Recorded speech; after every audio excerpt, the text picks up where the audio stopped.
j'espère que vous allez bien, de votre côté tout va bien, moi du mien ça va, il y a du soleil, donc c'est tellement rare en région parisienne d'avoir du soleil, donc ça apporte un peu de positif. Alors, on m'a demandé à plusieurs reprises de faire une vidéo concernant l'usage des post-it et des surligneurs dans le code.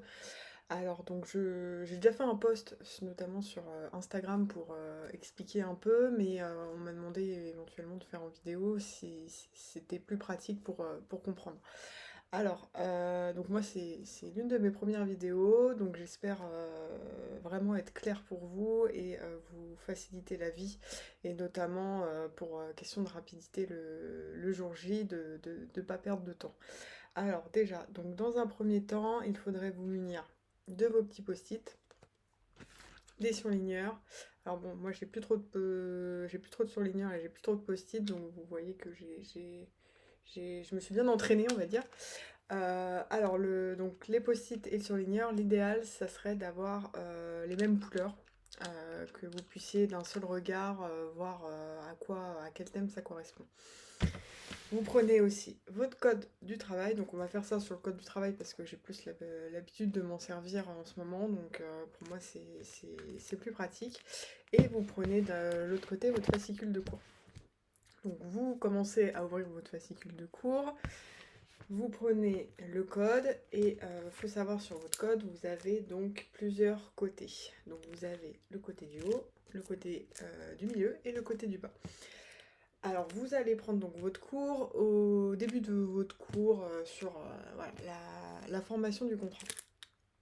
Alors, sur la formation du contrat, un, un petit tips à avoir, notamment tout ce qui est formation et exécution du contrat de travail, ça se situe dans les articles 1221 et suivants du Code du travail.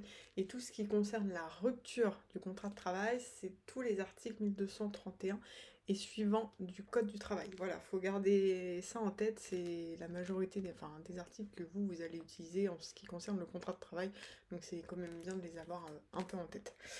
Donc, je me suis un peu éloignée, excusez-moi. Vous reprenez votre code et donc vous commencez par le début de votre cours et vous commencez par le haut du code.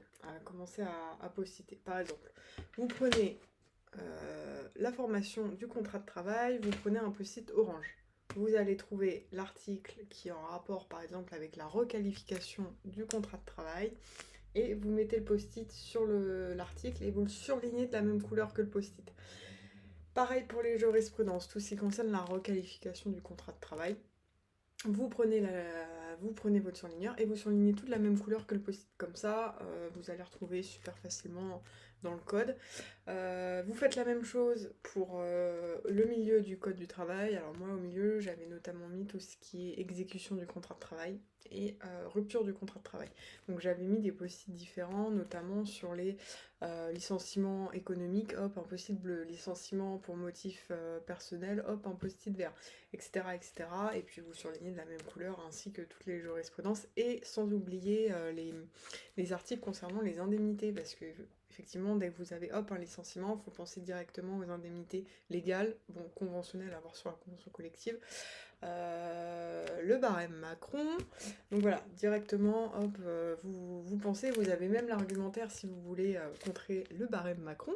À l'article 1235-3, vous avez notamment les avis dans les jurisprudences. Donc bon, même si nous, on a un arrêt de la Cour de casse qui indique que le barème Macron est conforme à la législation internationale, mais je vous invite tout de même à le contrer dès que vous pouvez, si vous avez des éléments notamment pour le contrer. Puis ça vous permet aussi de montrer que savoir il y a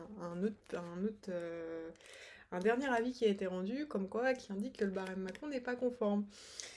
Donc voilà, vous pouvez toujours jouer un peu là-dessus. Pour cela, il faut acheter évidemment le dernier code du travail.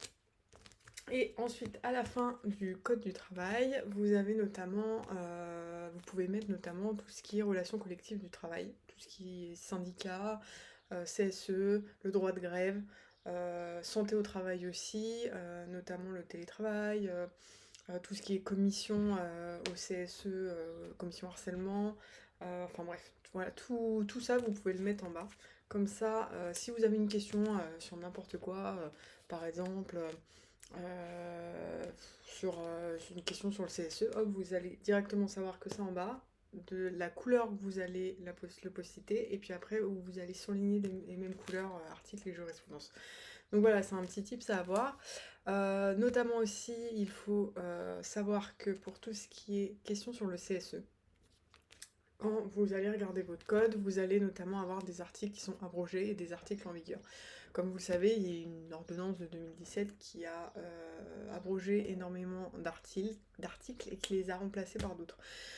Donc je vous invite à regarder la jurisprudence dans les articles abrogés, qui est très riche et qui vous permet de fonder votre argumentation sur l'ancienne jurisprudence, parce que si vous regardez les nouveaux articles, évidemment, effectivement, vous allez trouver de la jurisprudence très récente, donc tout ce qui est arrêt qui a été rendu récemment par la Cour de cassation, mais si vous voulez trouver d'autres cas, va falloir chercher dans les articles abrogés.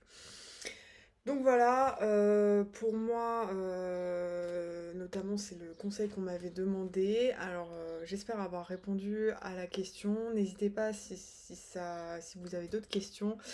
Et si ça peut vous aider, j'en serais vraiment ravie. Et si vous pouvez gagner du temps le jour J, c'est un peu le but. Donc n'hésitez pas à me dire si cette vidéo vous a aidé. Voilà, je vous remercie et je vous souhaite une très bonne journée et un très bon week-end parce que nous avons un week-end de 3 jours et normalement c'est avec du soleil. Alors profitez-en, allez ciao ciao.